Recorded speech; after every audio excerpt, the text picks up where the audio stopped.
Hey guys, welcome back to Celebrity Fish and Fire. I'm your host, Smash Maleka. As you can see, it's freezing outside, and we had an amazing couple days of fishing with UFC stars Jim and Dan Miller. We caught a lot of fish, we cooked a lot of fish, and it's day 2 and we're ready to hit the hard water again. And I'll tell you what, we do a fishing competition that I'm telling you, you don't want to lose. And you're probably wondering at home, Smash, you're probably going to lose again. Well, I'm hoping to defeat the odds on this one because it's not something that I want to do. So stay tuned, watch what happens. It's cold out here, it was cold out there. Let's get to the hard water and all the action. Before the break, we watched UFC fighters Jim and Dan Miller fish with Sean and Antonio. The guys went on a day trip where they caught nearly 50 fish. Jim caught the biggest fish of the day, 2 keeper walleyes, which is what these brothers will be using as they begin the cooking competition.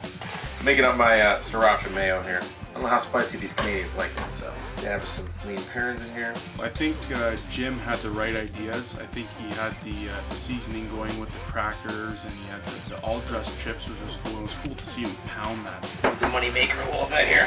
What I'm doing to my competition, crush him. He was pounding that in, and I was like, holy smokes, I could imagine that being my face.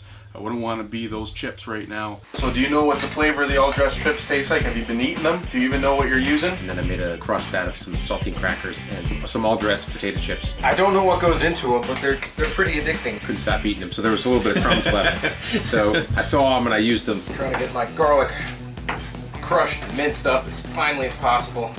Jim Nice, adds bro. his garlic, thyme, and seasoning. Then he prepares his egg wash and breads his fish. I learned to season all of it. Season the flour, season the egg wash. You could tell he knew what he was doing. You could tell he knew what he had planned in his mind. I cook a lot. I've cooked camping. I like to kind of test myself a little bit and cook with little tools if possible. Watching Jim in his own comfort zone, holding a knife and cooking it, I was shocked again. Are freaking me out. I'm thinking that I might have to start fighting and you guys can put a chef jacket on. I don't know about that. I don't know if that was a shot at me or a shot at himself. I don't know. Watching him, I kind of saw that he had the pan on a little bit too high, so the butter kind of evaporated too quick. So it cooked perfectly on one side, but when he flipped it over, it was really dry.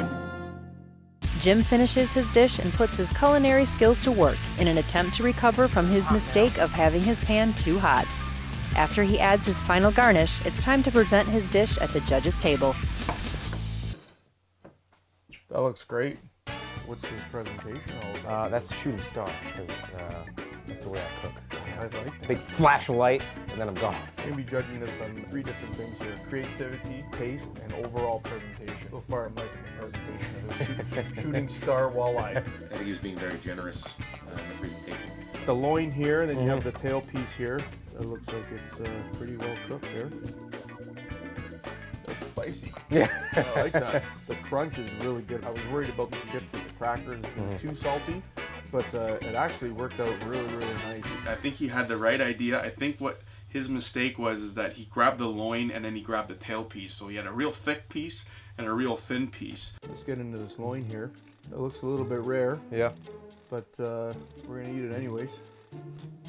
No excuses. Yeah, no excuses. It's definitely undercooked. I undercooked it. He had the right idea, but when I had it, I was like, if I'm judging this or if I was a customer at a restaurant and I had that, that's going back to the kitchen. I thought Chef would be a little bit more open to kind of a new age twist. But I was nice about it, and I didn't want to get a left hook from him. Now that Jim's dish is complete, Antonio gets Dan set up to start cooking. Despite the fact that Dan is cooking second, he still managed to get first choice of ingredients. I kind of spit out my ingredients before Jim had a chance, so I got all the good stuff again. You didn't have to use chip crumbs. No, I didn't have to use chip crumbs. Dan is definitely not using chip crumbs. He is preparing his dish with lemons, garlic, capers, and white wine. I mean, again, Dan impressed me. He was cutting those lemons really quick. I was like, is this guy taking my job or what? You learned from Jim, he took the tail bits, so they were nice and thin. 3 nice tail fillets. Here, I'm not going to make the same mistake Jim made. From there, Dan finished all his prep and moved his ingredients over to the stove to begin cooking his fish. Do much cooking at home? I do, you know, I cook a lot, all different things. I'm always looking for new recipes, new things to cook. I eat everything too, as you can probably tell. If I can do it myself, it's better than going out and have somebody do it with most things in life. So I think our pan's getting hot here. Yeah, it's getting real hot. During training, I know what I need, and you know, I can prepare it. I know I'm eating healthy, and I know I'm eating enough. Dan's fish cooks quickly, and now it's time for him to add his finishing touches. Deglaze with a little bit of a white wine. I'm just deglazing here with the white wine, and it's like, it's unbelievable that the knowledge these guys had in the kitchen. The whole bay here is going to be losing it coming by, see what's going on. It just does smell unbelievable. Excited to try this. Thank you. So as soon as you're done, just come over. I like how we call you chef. Can you hear that? That's respect. Getting all the brownie points here. That's right. All that's left now is for Dan to plate his dish, which Dan sees as another opportunity to impress Chef Antonio. All of a sudden, I see him going like this with the knife, and then bam, he pulls out a tulip. This dish is plated, and now Dan awaits the verdict. So just looking at a presentation, you and Jim were both, I gotta say, we're both a 10. My presentation was good. I did a really good lemon flour. It's beautiful. It's absolutely beautiful. It looked like a brick. It was. Try this. It is perfectly cooked. You can tell. And I gotta be honest. You know, I was honest with Jim. I mean, this is dynamite. Like, it's dynamite, man. The reason why I'm smiling so much is because these guys are blowing me away this weekend with their food. Dan definitely won that competition. And Jim, I gotta get you to try this. You can tell they're pretty competitive. Jim doesn't like losing. You can tell. Makes him probably a great fighter is because he doesn't like to lose.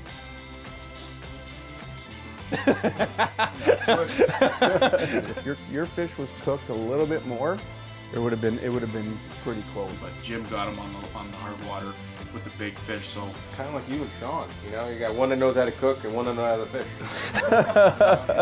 I catch me.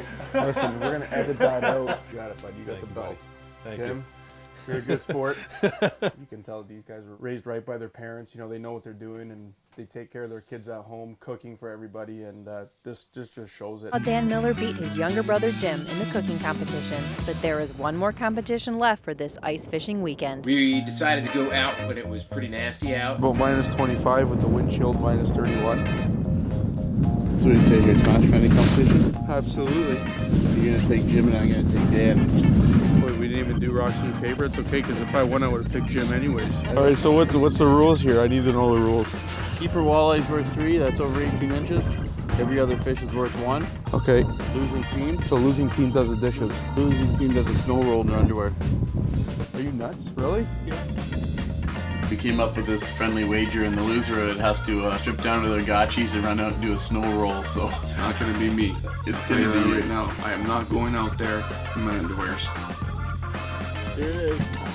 Losing team does a snow roll. It's going to be these guys. You're going to see what I'm going to do. I'm going to fish my brains out tonight. The phrase may be save the best for last, but when it comes to the punishment for losing this competition, these guys save the worst for last. I don't think these guys are worried too much of who wins or loses, because they don't mind taking off their clothes because they do it for a living.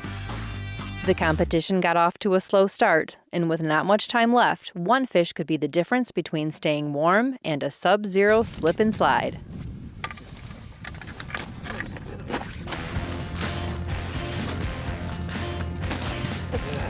Oh, God. 1-0, good guys, right there. But it's not over yet. We got time. Sun just set, so this is looks like it's prime time. See people running across the lake everywhere here, picking up their rods. Antonio's right. It is prime time and the fish are biting. The only problem is they are biting the other team's hooks. Got him? No. Ah. Yes. Yes. Shut up, man. A little Jersey puff for you right there. Hey, you like that? Like that there, Dan? Just kidding. I'm just kidding. Stand behind Jim. He's got me. Antonio and Jim may have dodged that bullet, but Dan has another fish on his line and a chance at redemption. And then just lift and feel for weight. Lift slow. Set him. And when you feel steady weight there, just pull up.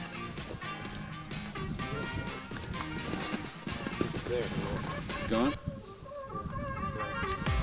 There you go, got him? Bring him up. Bring him up.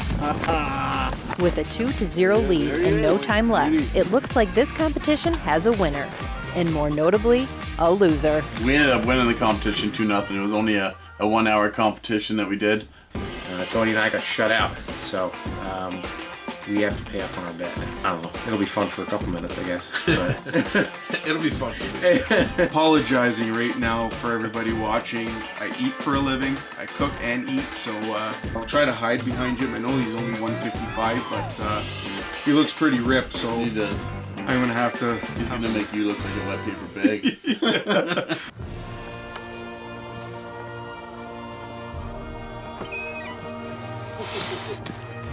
It's not too cold out here, Jim. Not too cold. What are you thinking? What's with the rope? All right, let's do this.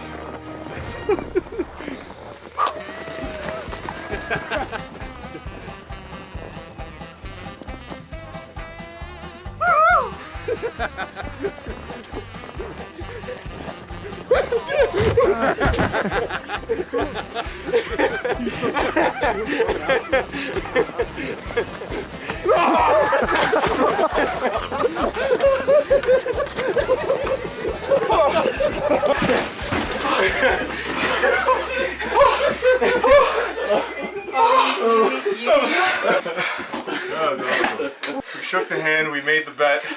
I still can't breathe, but Sean got me good. Stay tuned because I'm getting them big next episode. Once Antonio and Jim warm up, it's time for these guys to pack their things and hit the road after a great weekend of fishing and fun in northern Ontario. Those boys, not only were they both great fishermen, but they're both stand-up guys. Very polite, brought up right, and they were a joy to be around out here this weekend.